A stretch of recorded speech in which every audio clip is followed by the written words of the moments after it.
Well, first I want to thank the fans for coming out, all our former players, former managers, former SIDs, former staff members, former administrators, anyone that had a part in building our program in the past. Tonight or today's game was for them. Being able to wear those uniforms is something special. You know, having Norm Stewart and all the coaches that come before me involved in the program is a very important thing as we try to build for our future. To have an announced sellout versus Texas A&M is also important, and it just says the city of Columbia is just as supportive as we all thought. Mizzou Arena is a magical place. Our student body, unbelievable. And I just want to thank everybody for you know, being available, sacrificing. As it relates to the game, I thought the preparation was at an elite level. Our guys were prepared no matter what happens on one end of the court. We wanted to obviously separate the two and just make sure we were able to defend and do what we do. Sometimes you can't control makes or misses, but ultimately you can have great shot selection and obviously get back on defense and give your very best. Our guys forced a great team to 19 turnovers. And, you know, these two up here did a remarkable job, not just on the offensive end, but on the defensive end. Kobe Brown was unbelievable as it relates to rebounding. You know, Demoy Hodge was elite at deflections and steals and different things like that. That run to end the first half, I think, gave us some momentum. We pushed it to 10, and then we came out of the halftime and made the next, I think, 10 field goals or something like that, starting, and 6 of them were threes. So it opened up the game, but it really ignited our crowd, and that game was something that they greatly impacted. To have a quad one win in January is very important. I think that's a 2 possible 1 seed team. But for us to have that quad one victory is very important, not only, you know, on Selection Sunday, but just for us and our growth to recognize who we are and also the confidence that we have in one another. So we led the game for 38 minutes and 31 seconds, which is an outstanding stat, and they led for 44 seconds. Questions? Dennis, on your grading scale, does that qualify as your team having played well today? No, I don't think we played well, to be honest with you. And there was segments. You guys laugh. I'm serious. You guys laugh. I have a different expectation for myself, my staff, and for our players. And it's not result-based. It's the quality. There were times that Iowa State made runs. There were times where we got on our heels and we didn't execute certain things. So when you ask that question, I don't look at the result. We won. But did we do the things we were supposed to do for 40 straight minutes? Did we sub in and did we have a dip, or did we have, you know, some ignition in terms of, you know, forwardness, right? Those things, we did not complete the game. I'm happy about the free throw percentage. I'm happy that we played a hell of a defensive outing without fouling as much. I'm happy about those things, but collectively, when you look at the game, I'm not result driven when it comes down to, I want quality, and the quality wasn't where I wanted it to be, and I'm just being honest. For Kobe and Demoy, as far as the games you've played so far, do you all feel like this is the best that you've played this season? That's a trick question. Y'all see how they talk? That's a trick question. Look. He's like, do I answer this question? What Coach just said? I don't know if it's the best. I'm trying to think back, but it was one of our greater performances. I would say so, especially with our connectivity and how we were with each other, and you know we hit shots, so that was a good thing for us. So I can say that much. That's all. I would say one of our better games, but I would say like we still haven't played well 1 through 14, 15 as a unit. So I won't say that one of our better games, but I still think we have more to give as a unit, so I'll say that. And as we see, if you turn on a college basketball game any night, you can see teams that get a big lead and then they kind of go into almost like a protect mode or a safe mode offensively, and it jams things up. You guys don't do that. What's your philosophy on letting your offense continue to play at a high tempo, high rate, even when you're up? Some coaches might try to slow it down. It's one of our core values. It's trust. I trust these guys, and they trust me. I want them to play with their instincts. They know that I want them to take risk. They know that. Basketball cannot be played mistake-free. You're going to make mistakes, but how do you respond? I want our guys to continue to play our brand, our style. When we got stagnant, we stopped doing those things. If you look at our possessions, yeah, in the three minutes left in the game, I want them to walk it up at some point and make those decisions. If they make the shot, I'll say good shot. But it's not without the risk. If they miss it, they'll be the first ones to say, my bad, on to the next play. But I want these guys to play with a level of trust, and it starts with me. And if I'm over there not trusting them to do certain things or in the huddles, then what am I standing for? I'm being a hypocrite. I want them to actually go do it. And, you know, even when Sean East drove, right, he pushed the flow, but he got a blocking foul. He missed that free throw. I'm not upset about the push. He has to make those 2 free throws, and he's one of our better free throw shooters. So it goes with the risk, man, and I want these guys to continue to play with their instincts and not be robots. Kobe and Demoy, do you feel like that trust has grown throughout the season? Trust for what? Amongst your teammates. Oh, from coach or with each other? Within the team, amongst each other, the players. Oh, amongst each other. Oh, yeah, definitely. I feel like whenever, like in basketball, whenever you play with a certain group of guys, whether it's pick up every day or, you know, organized basketball, the more you play with them, the more chemistry you build, and the higher the chemistry level gets. So that creates more trust and it's a better flow of basketball. But you have to understand this, and I'm not sorry to cut you off. To be great, you got to have some level of grace and forgiveness because it takes risk.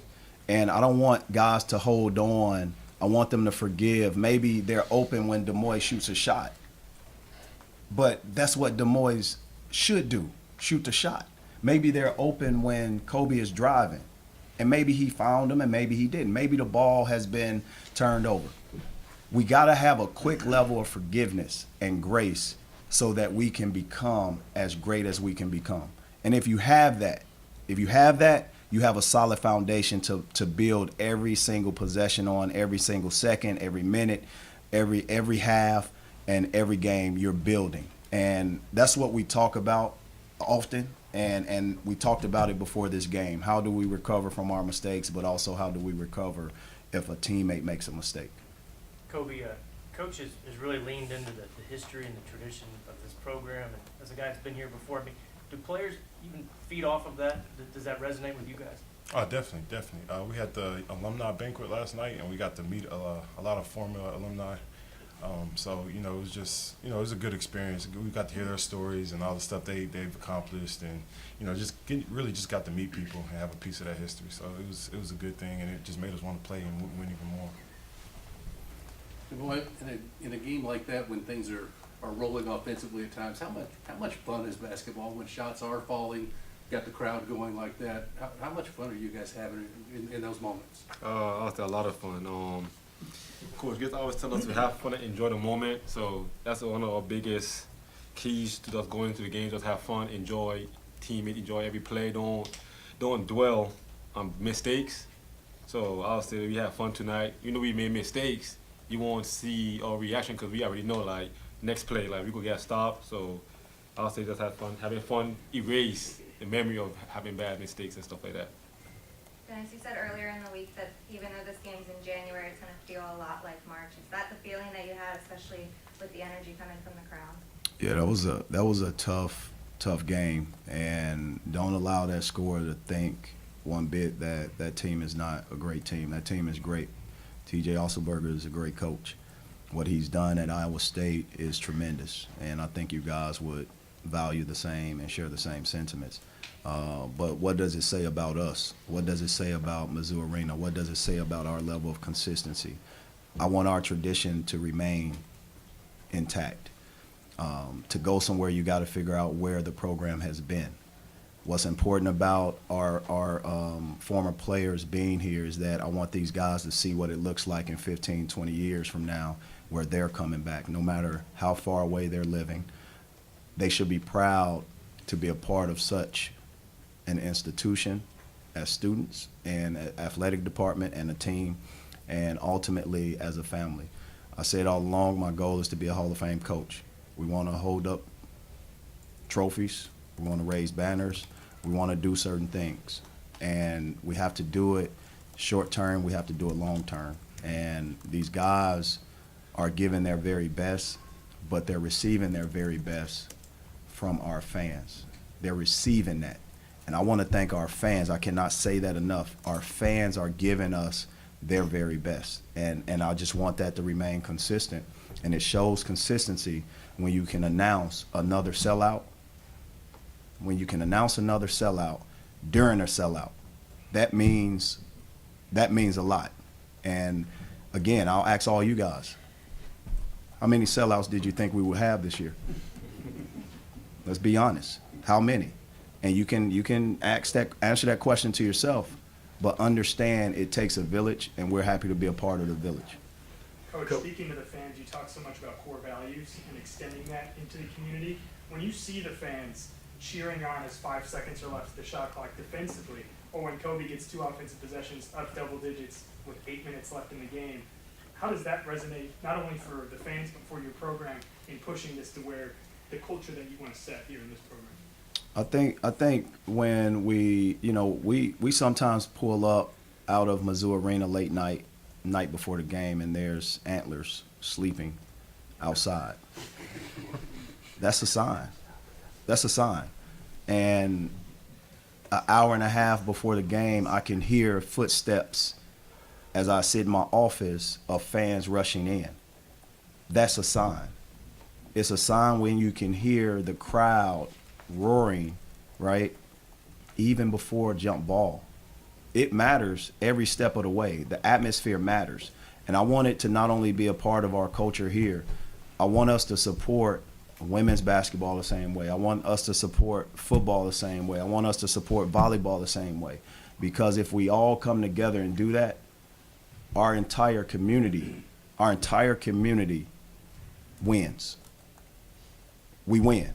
And our logo should be at the top amongst the nation's elite, not just in basketball. I have my expectation. I'm talking about in athletic departments.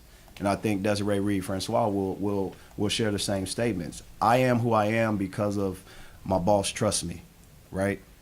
She trusts me, and it's a partnership. I can share information with Desiree and not feel as if I'm being smothered. It is a true partnership, and when you have a partnership from the top down like that, it makes it easy. My players, not just because of the status of the president or chancellor or board of curators, they know our administrators. They know everyone.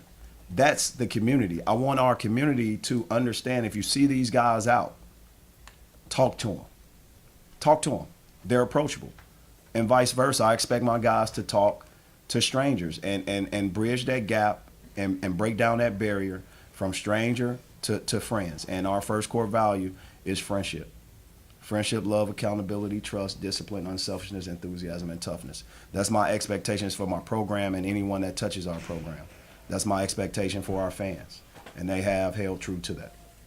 Kobe, 12 rebounds, and Coach Otzelberger specifically mentioned kind of the energy and aggression you played with. That type of tenacity, is that something you can do for 40 minutes every time out? Do you sense when your team kind of needs it? What? Yeah, I mean, it's something I should do every time out. Got to work on that. But no, we just as a team, we felt good today. Shots were going in, the shots that weren't. I feel like the shots going in is what helped me get the rebounds, because when they didn't go in, the defense assumed they were going in, so it was a lot easier to get to them. But yeah, no, I gotta do that consistently though, for sure. Time for one more question. Kobe, how did you feel physically? We heard Coach Gates, praise everybody for being available. I saw you get kind of rolled up on there and went to the bench, came right back in. How did it feel out there playing? No, he bossed me up. He bossed me around and said, "Coach, I'm going in." That's what he said. No, I've been working with the trainers with my ankle injury from a few games back, and our trainer Chris, he told me to expect that, like expect to roll it, like without trying to or whatever, because it's just weaker at this point. We're working to get it stronger. So I knew it was gonna happen eventually. So yeah, no, but it's all good. I'm good. All right, thanks, guys. MIZ. Yo, you!